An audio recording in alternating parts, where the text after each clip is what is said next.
You're listening to Talking Hoosier Baseball, a podcast by fans from the iubase.com website for anyone wanting more info on Indiana University baseball. Today is Monday, April 8th, 2019. I'm Casty Palmer, joined by Master of the RPI, Carl James, the creator of iubase.com, Josh Bennett. Chris Feeney is still traveling. We had hoped to have iubase.com writer Max Heath join us, but some last-minute classwork got in the way, and we are not about to let this podcast APR slip. It was an emotional week for Indiana's head coach Jeff Mercer and another roller coaster week for the Hoosier baseball team. Wednesday saw Coach Mercer's former team in Wright State come back to the BART and completely dominate the Hoosiers 15-4. Hoosier pitching issued 8 walks in the game.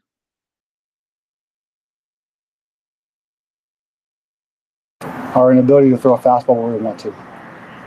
So we don't throw fastballs where you want to. I mean, you look at their guys, and I know them because I've recruited them. But Worson comes out, it's 86-90, throws a fastball where he wants to, both sides of the plate. Hawk comes in, throws a fastball. Now he's a little firmer. He's a talented arm. Fastball both sides of the plate where he wants to.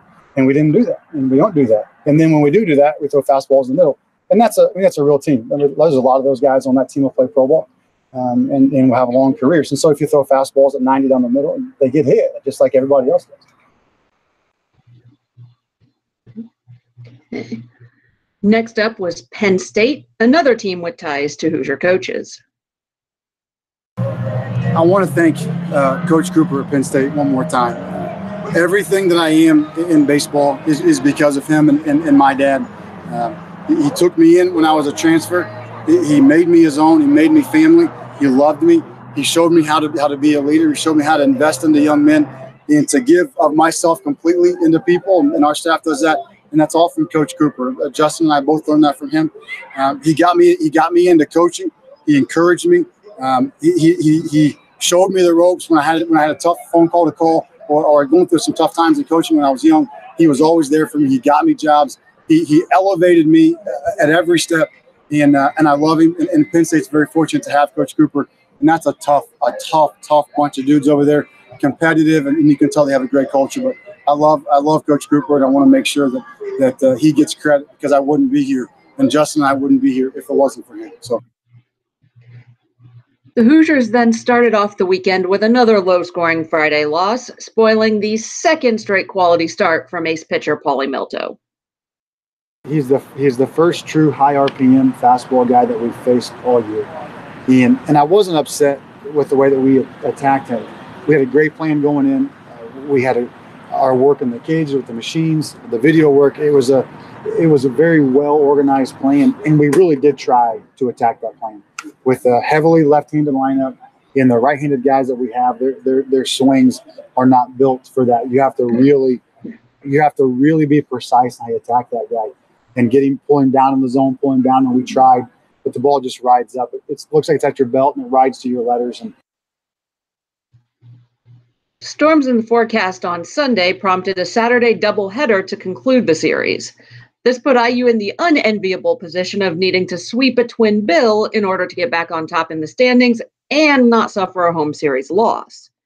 Well, it couldn't have been scripted any better. Now, if you've been listening to our podcast for a while, you might recall that during series previews, Chris often gives us famous people associated with the school to look out for. While we still haven't seen David Letterman make an appearance when Ball State plays the Hoosiers yet, an appearance almost as unlikely, unexpected, and newsworthy happened a bit before first pitch on Saturday. Former IU men's basketball head coach Bob Knight made his first public appearance on the IU campus since his dismissal almost 19 years ago. Knight was driven up to the press box by IU Director of Events John Bauer and took in most of the first game. And that game did not disappoint. The Hoosiers got a 3-run jack from Matt Lloyd, a quality start from Tanner Gordon, and Lloyd wrapped things up on the mound with a save. Knight wasn't the only surprise on the day. Tommy Summer made his first appearance back from injury, tossing 2 shutout innings late to earn the win. The nightcap was another hard-fought competitive game. Andrew Solfrank worked around trouble in the first with his fastball location to settle in with a curveball-heavy mix, largely left Sorry. It's been a day. Andrew Solfrank worked around trouble in the first with his fastball location to settle in with a curveball-heavy mix, which largely left Nittany Lion hitters frustrated to the tune of 13 strikeouts in 7 innings.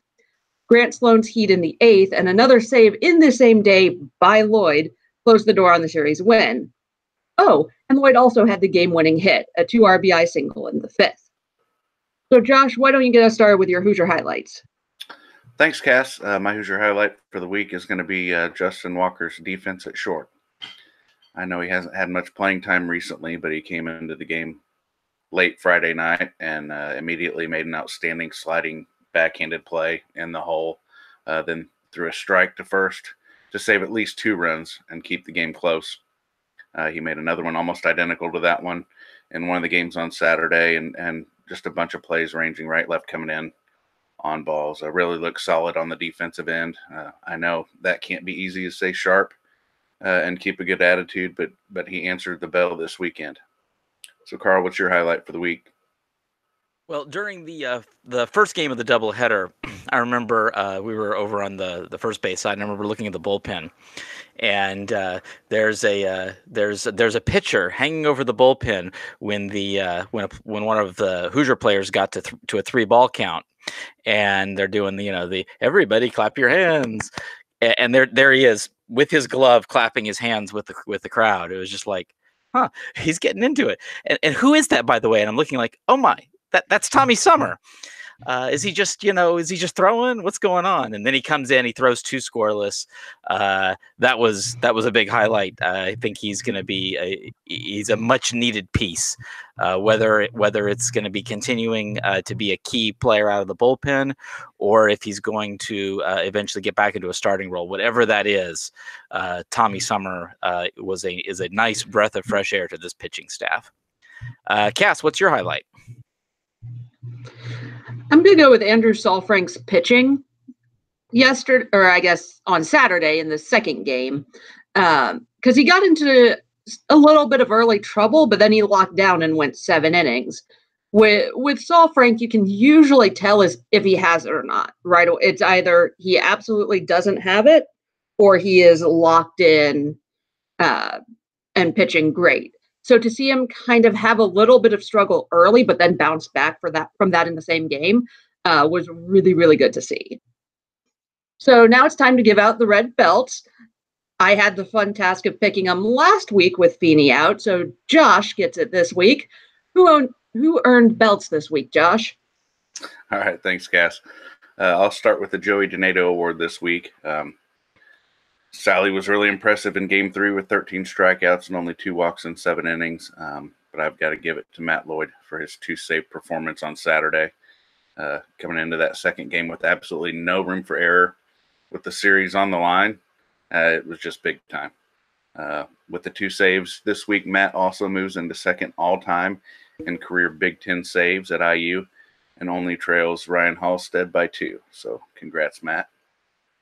For the Tony Butler Defensive Award, I mentioned Justin's play at short, and Grant Richardson made an amazing grab in foul territory down the right field line. But if you saw the Big Ten plays of the week that were posted earlier today, Matt Gorski's diving catch in center came in at number 1. So I'm not going to argue with that one at all. It was spectacular. And not to mention, he also finished off a very rare 2.85 caught stealing.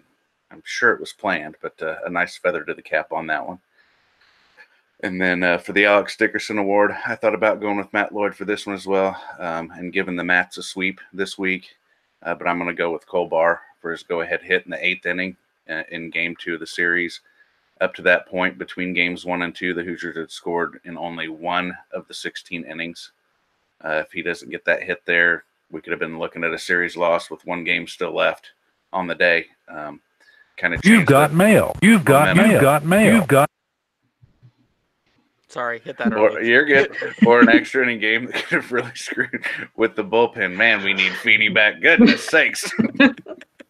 It was a big hit that led to the Hoosiers capturing Game 2 and eventually leading to a series win. So Cole's going to get that one. So to recap, Cole Barr gets the Alex Dickerson Award Matt Gorski takes the Tony Butler Award, and Matt Lloyd brings home the Joey Donato Award for Week 8. Hit it, Carl. Mail. You got mail. Got mail. All right. It's mailbag time. So, Carl, we're going to get started with you. We had a late one come in from Aaron via email. And he said, obviously, Bob Knight returned for the first time since his firing to the game this weekend. You think he was surprised or aware at how far this program has come in the 19 years since he's left? From a Big Ten bottom feeder at Sembauer, drawing 100 people when he was fired, to Big Ten's most consistent team with 3,000 and a beautiful modern facility.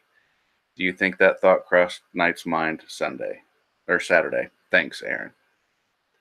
Well, thank you very much for the question, Aaron. And it's one that I had kind of thought about a little bit. I don't know. I would figure someone like Bob Knight is still very in tune with what's going on in college athletics, with the massive arms race in facilities across all sports.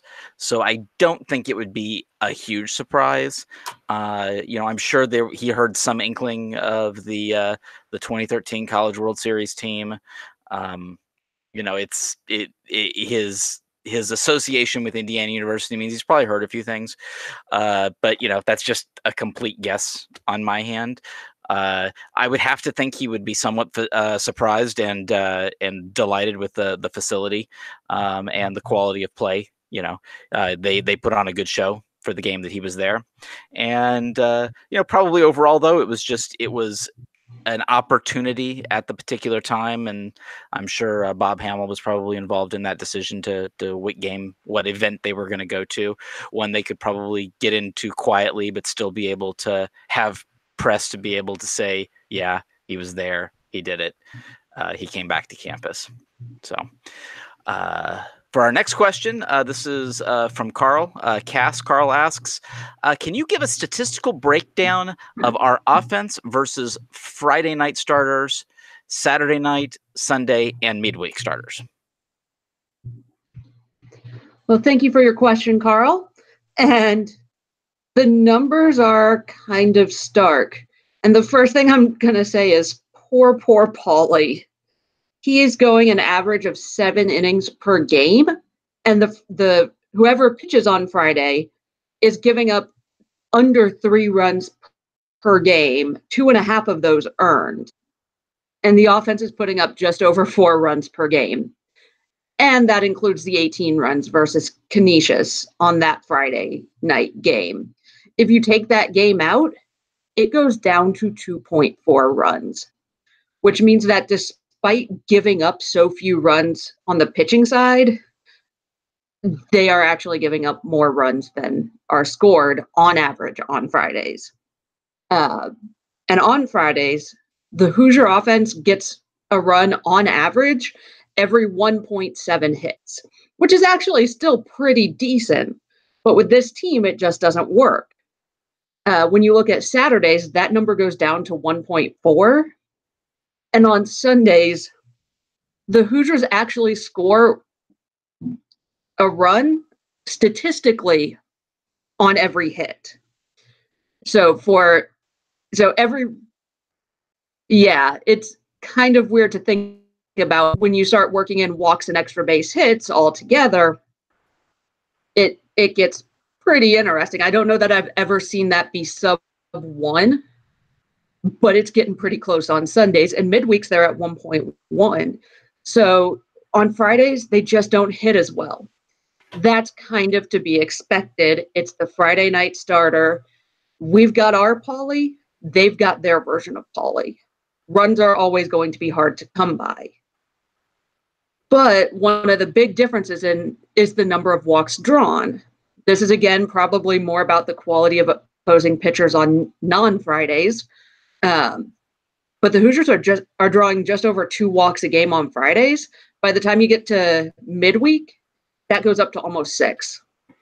With incremental, gets a little bit better on Saturday, a little bit better on Sunday, good bit better on midweeks.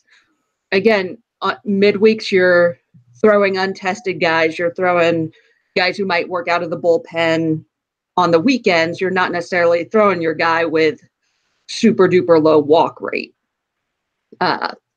And this caught me off guard a little bit, but the offense actually strikes out more on Saturdays and Sundays than it does on Fridays, to the tune of about 2 more strikeouts on Saturdays and Sundays. That surprised me a bit. I would expect midweeks to be a low strikeout, which they are. Kind of goes with the high walk rate. But to see that low strikeout rate on Friday surprised me when everyone else is throwing their polymilto too. On a positive note for Fridays, the defense actually commits fewer errors per game. They essentially commit 1 error every other Friday. On Saturdays, that goes up to almost 2 per game, and midweeks are actually above 2 errors per game. And midweeks are when you kind of where you play around with alignments and all of that, but still, that's a pretty big jump from Fridays to Sundays. So at least Paulie is only fighting the slow offense. He's not also fighting the questionable defense at times. So that is a good note for Fridays. So our next question comes from Lisa, and she said her question is for Josh. What's the difference between a changeup and a slider? Okay, thanks for the question, Lisa. I wasn't a pitcher, and I could never hit a slider, so I'll do my best to answer this question. But the changeup basically mimics the fastball. You want the same arm speed and release, but you really want, a big difference in speed, 10 miles an hour or so. This is accomplished by choking the ball back in your hand or palming it versus releasing it off of your fingertips like a fastball. So good ones not only fool the hitter by arriving slower than expected, but they also will fall off horizontally like a 12-6 curveball. Some guys also get really good side-to-side vertical movement where it kind of darts away from the right-handed hitter from a right-handed pitcher. Example I could think of, the first pitcher we faced at Memphis this season, I was down behind him, and his was both dropping and darting away or fading. Now the slider is closer to a fastball velocity-wise, maybe 5 to 8 miles an hour. But it's effective because of vertical side-to-side movement that breaks opposite from the throwing arm side. And with it being slower than a fastball, and of course you got a different grip and release that maximizes what the seams can alter, and plus it's a little bit slower, so the seams have more time to affect the flight of the ball. So just so a right-handed pitcher throwing to a right-handed batter could throw what would appear to be a ball that's going to hit the outside corner out of the pitcher's hand, but then ends up well outside of the zone due to the vertical slide, or throw one that looks like it's going to hit the batter or jam him up and then dart at the last minute to hit the inside corner. So I hope that explained it well enough. That's what I've got. But thanks for the question, Lisa. And that's going to do it for this week's mailbag segment. So, Carl, can you tell us what's been happening in the Big Ten and with the RPI? I wish I could, Josh. I wish I could. It's an interesting. The Big Ten is very interesting, and I look at the bottom of the standings. Right now, the bottom teams in the standings are Illinois, Penn State, and Michigan State. This past weekend, Michigan State had a non-conference season against a very strong Indiana State team and took 2 out of 3. Illinois is still, even after their most recent series loss to Maryland, they are still 1-5 in the Big Ten, but they're still number 22 in the country. They have the best RPI among any Big Ten team. And Penn State, we looked at Penn State. We saw Penn State. That is a good quality team. They're 16-11 on the year. The RPI is a little weak, but this is one of the best starts that a Penn State baseball program has had in decades. And we saw what they could do on Friday with a Big Ten Pitcher of the Year award granted from that event. So that's the bottom of the conference right now. You go up to the top of the conference, you've got Michigan, who is 22-8 overall. They are number one, if you go by in conference, go by percentage, and they, beat Minnesota. You're just not sure though. Minnesota is 11-16, but still has a decent RPI.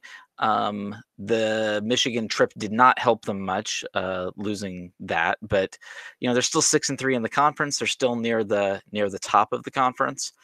Indiana and Nebraska, both looking very strong right now, but Northwestern's at 4-2. They just had a big series win. Maryland is climbing back into it at 3-3 after beating Illinois. There's no easy games in this series, in this league. And what's nice is that may make the strength of schedule within the league, the balance may not be as big a factor as it's been in past years, because there's just not the teams that are rolling over. I kind of thought Michigan State was going to be that, but if they were able to do that to Indiana State, I figure there's some teams that are going to run into some trouble when they go to face Michigan State. So I think we've got something very interesting. I'm hesitant to throw a bunch of numbers out there simply because I don't know that they really mean anything yet. And what's nice is this may really, really be decided on the field. The teams that execute, the teams that do the right things down the line, that win the close games, one of those teams will likely be the one to be crowned Big Ten champion.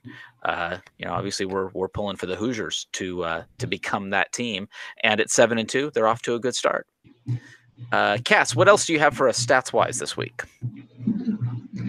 So stats wise, I took a little bit of a different turn on this because we are starting to get closer to meaningful numbers. Some of them are still a little small sample size to be really looking at. But we now kind of have enough in the win and loss columns to take a look at statistics in wins versus statistics in losses. And so the first thing I noticed was, and this may sound obvious, but the Hoosiers are scoring fewer runs in losses than in wins. That makes sense, but they're scoring 3 times as many runs in wins as they are in losses, which is unusual at this stage in the game. It tends to be a bit more balanced. Comparison on the pitching side, because I was trying to see, is it the offense that's struggling? Is it the pitching? Is it somewhere in between? And the pitching is giving up more in these losses as well. They're giving up about double the number of both earned and total runs in losses compared to wins, but that's still less than the 3 times fewer runs that the offense is scoring in losses. And when you go back to that number of hits it takes to bring in a run, in wins, it's just over 1. So going back to that really weird situation where you're getting a run for every hit. In losses, it's double that. It takes 2 hits to bring in a run. And that's kind of the difference. We've seen that particularly on Fridays, where you get 1 hit and you leave them. It's harder to string together those multiple hits in an inning to bring in a run. The strikeouts are also a good bit different. In wins, they're striking out 9 times. In losses, they're striking out 12. That can make a big difference if you can get that one runner on and can bring them home with some productive outs. That's not happening with a strikeout. On the pitching side, giving up more walks in losses, which again makes sense. And the strike percentage was a little bit further off than I expected it to be. In wins, the pitchers are throwing about 63% of their pitches for strikes, which is a pretty decent number. For comparison, the MLB average in 2018 was 63.4%. So that's a pretty good number. In losses, it drops down to just below 60, which may not seem like a lot, but when you're looking at percentages on pitches, which for note's sake, I've got the team as having thrown a little over 4,300 pitches on the year, when you're starting to look at numbers that big, a 3% difference is kind of a lot. And so that's something to watch. When the team throws strikes, it tends to be a bit better when they start to get wild and walk people, and then walks lead to 2-run home runs instead of solo shots. That's just something to notice, but I'd say really the big thing right now is to get the offense a little bit more consistent, particularly on those Friday nights. So Josh, minor league baseball has now started up with lots of Hoosier alums taking the field. What do you have on the Hoosier alumni? Yeah, thanks, Cass. Just want to say a big thank you to Pro Ball Hoosiers for giving us this update on former Hoosiers that are still playing ball. There are currently 15 players and 2 coaches that come from IU. Currently 2 on MLB rosters. Josh Fegley is catching with Oakland. He's batting 300, and with a home run yesterday, he became the 6th Hoosier with 100 RBI for his career. And he also moved up to 4th in home runs and from IU. Kyle Schwarber's with the Cubs. He's hitting 250 with my notes down here said 2 home runs, but I saw he hit a Oppo Taco today, so he's got 3 now. Then we have 3 Hoosiers at the AAA level. Aaron Sledgers is with the Durham Bulls, and that's in the Rays organization. Eric Dickerson is with the El Paso Chihuahuas, and that's the Padres organization. He's hitting 333 with 2 home runs in 4 games. And then Sammy Travis is at Pawtucket. He started up with the Sox and hit 286 in 2 games there, but he's hitting 300 in 3 games in Pawtucket. We have 3 former Hoosiers in Double-A. Ryan Halstead playing with the Richmond Flying Squirrels. Love that mascot. That's in the Giants organization. He's given up no runs in 2 innings pitched. Scott Efros is in the Cubs organization with the Tennessee Smokies. And Kyle Hart is with the Portland Sea Dogs. That's the Red Sox organization. And he actually got the ball on their opening day and had 11 strikeouts. The Hoosiers have 2 in advanced A-ball. Craig Dedalo is Winston-Salem for the White Sox. He's hitting 385 in 4 games with a home run. And Caleb Berriger, San Jose Giants, and has pitched 3 innings with no earned runs. We also have 2 in A-ball, and they're both at Kannapolis in the White Sox organization, and that's John Stever and Logan Sowers.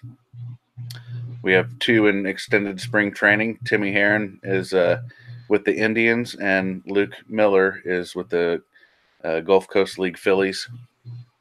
And then BJ Sable is pitching independent ball for the Washington Wild Things. The 2 former Hoosiers in the coaching ranks are Doug DeVore. He's the hitting coach for the Florida Fire Frogs, which is in the Braves organization, and Will Knowlton is in the Dodgers organization. So we wish good luck to all of them and look forward to tracking their progress. And we really thank Pro Ball Hoosiers for giving us all the stats and posting it almost daily. I look forward to seeing those tweets all the time. Yep. And I'm going to thank Scott Efros real quick for creating the situation where the group of us found out that double and AAA pitchers do in fact have at bats, because Scotty Efros has had 1 at bat so far this season. We did not know that was a thing in the minor leagues. Yep. So now it's time to look ahead to this week's upcoming slate of games. We're going to give that to you, Carl, this week. What can you tell us about that? Okay, well, I'll start with the midweek matchup, a non-conference game against a conference opponent. The Purdue Boilermakers are coming to the BART on national television on FS1 at Wednesday at 7 p.m. Purdue is an interesting team this year. We know that they are very well coached. This is their 3rd season under Mark Wasikowski, and this has been a storybook team over the last couple years. They've really gotten off to a rough start. I'm going to really focus on their midweek performance because that's when Indiana's going to play them. They're 1-4 in midweek so far. But a key thing to look at is they have yet to give up more than 6 runs in a midweek game. And given that a lot of Indiana's midweek games have been extreme high-scoring affairs, it's going to be very, very important for Indiana pitching to do well, but also for the hitters to be able to hit against a team in Purdue that is extremely pitching reliant. They're not going to score a ton of runs. They have very, very few. As last time I checked, only 2 home runs on the year. But they pitch overall very, very well. So this is an opportunity that the Hoosiers need to get their hitting shoes on and hit really well against a team that does really well in the midweeks as far as keeping runs off the board. Max did our preview, and we'll have that up on the site later this week for the Evansville series. Evansville is a fascinating team to look at because I know when I was doing my RPI model, and then when I saw that Evansville had been increased from 3-game series to a 4-game series, I was like, this was the worst record team of 2018 of any team on the 2019 schedule. They'd only won 11 games. But the thing is, boom, they have already massively surpassed that. Evansville is 17-10 on the year so far. They're 5-1 in the Missouri Valley Conference. This conference, by the way, is the number 8 conference in the country, directly behind the Big Ten. Evansville won a series against Dallas Baptist, which is a perennial power over the last few years in this league. This is the league that Indiana State is in. So you've got 5 teams with double-digit RPIs that are not in the 100s. This is a league full of top 100 RPI teams, and Evansville is on top. Also this is a progression that Max really saw. The Friday and Saturday starters for Evansville. You can look at their overall lines, and you might not be too horribly impressed, but they are showing rapid improvement over the course of the season. So you've got your Friday guy, Adam Lucas. You've got your Saturday guy, Nathan Kroner. These guys struggled with command early in the season, but they have been figuring it out, and they're going to be a real test. Friday's going to be in Evansville. The rest of the series, it's going to be a doubleheader on Saturday and the final game for a 4-game set on Sunday. They also obviously they're winning games, so they're hitting well as well.